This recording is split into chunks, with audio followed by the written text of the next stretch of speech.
野球の難易度が跳ね上がると言われた。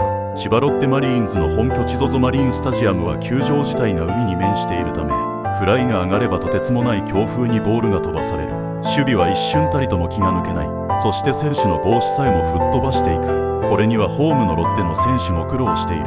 さらに海側の方の壁が低いため、ホームランを確信した打球も風速 10M の強風に押し戻され、スラッガー泣かせの球場だった。しかしそんな本拠地のロッテの応援はとても盛り上がり、熱狂的な応援スタイルとして知られている。そんな応援もこの球場の醍醐味だ。